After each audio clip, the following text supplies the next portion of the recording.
Olá, todos bem-vindos ao meu canal. Regresso então para resolver a segunda questão do grupo 3 do exame de Físico-Química A do ano de 2015. Ainda continua no grupo cujo tema eram as ondas. Neste caso, vamos então aqui apelar ao tema, né, ao conteúdo mais precisamente, da função do movimento harmónico.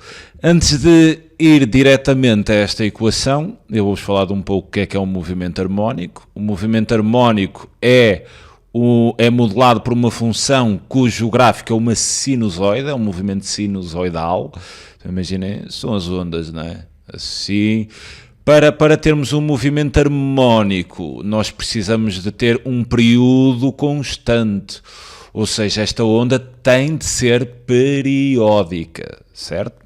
A função do movimento harmónico, na sua forma primária, há de trabalhar assim aqui a amplitude da onda, né? Esta extensão, em função do tempo. A equação do movimento harmónico é x em função do tempo, onde x é a elongação, há de ser a altura, por exemplo, se eu considerar assim aqui um ponto P, a sua elongação há de ser a distância até aqui ao eixo do x, que é a posição de equilíbrio, que é exatamente igual ao valor da amplitude máxima. A amplitude máxima mede-se aqui na crista, vezes então o seno de Wt, onde W é exatamente a velocidade angular, ou também designada como frequência angular.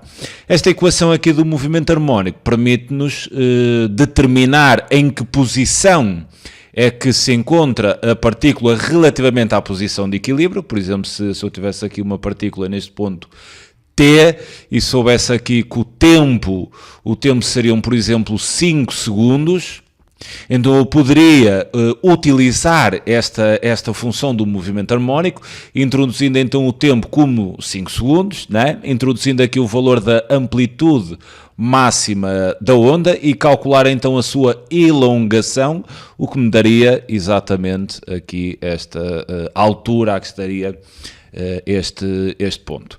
Bem, entrando agora aqui mesmo no exercício, nós temos a mesma ideia, mas em vez de falarmos de amplitude, como estamos a falar de um sinal elétrico, tem a ver com a questão anterior do osciloscópio, onde existe a conversão do sinal sonoro para um sinal elétrico, essa ideia aqui no movimento harmónico será exatamente a mesma coisa, só que em vez de falarmos aqui de amplitude, nós teremos um gráfico que trata a tensão elétrica, se designa como U em função do tempo. A forma será exatamente a mesma, mas em vez daqui da amplitude máxima e da elongação, está a medir então o valor da tensão, né? O valor da tensão em função do tempo, e esta constante aqui seria a tensão máxima, que será medida exatamente aqui como a distância que vai aqui da crista até à posição de equilíbrio, exatamente a forma de amplitude máxima, mas estamos num gráfico de tensão-tempo. Bem, o exercício diz-nos que temos aqui a tal função do movimento harmónico, a tensão é igual a 5, tensão máxima aqui é 5, seno de 8,80 vezes 10 ao quadrado, πt. Este sinal então tem uma frequência angular de um determinado valor, ou então um período de um determinado valor.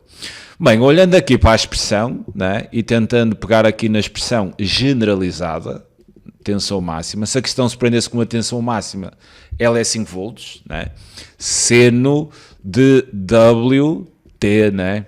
Olhando aqui para a função que me dão, eu posso então dizer que a velocidade angular ou então frequência angular é a mesma coisa, frequência angular, olhando aqui para a expressão vai ser este valor, assim aqui. Ou seja, a minha frequência angular será então de 8,80 vezes 10 ao quadrado, π, não me posso esquecer do π, isto obviamente em radianos por segundo. Olhando aqui para as expressões, quer a A, quer a C nas opções, nenhuma delas me dá uma frequência angular exatamente igual a este valor. Por exemplo, esta aqui faltaria multiplicar pelo valor de π, que é 3,14, e multiplicando isto por 3,14 também não obtemos o 4,40 vezes 10 ao quadrado. Por isso, a opção correta há de ser aquela que trata o período. E então nós sabemos que a frequência angular é exatamente igual a 2π, a dividir então pelo valor do período. Trabalhando aqui um pouco de manipulações matemáticas, nós podemos então dizer, né, o período estaria a dividir, passava a multiplicar, a frequência angular passaria então a dividir, podemos então dizer que o período seria exatamente igual a 2π a dividir pela frequência angular. Isto é só fazer um cálculo. Teria então aqui 2π a dividir pela frequência angular, que era 8,80 vezes 10 ao quadrado π. Podia então cancelar aqui os π's e, fazendo a divisão, eu vou obter então um período aproximadamente igual a 2,27 vezes 10 elevado a menos 3 segundos.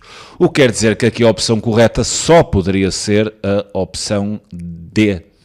Fico-me então por aqui. Quanto a esta questão, farei no outro vídeo a terceira questão deste grupo. Trata então o microfone de indução, onde vou-vos falar um pouco desse processo de indução eletromagnética. Ok? Tchauzinho e até já.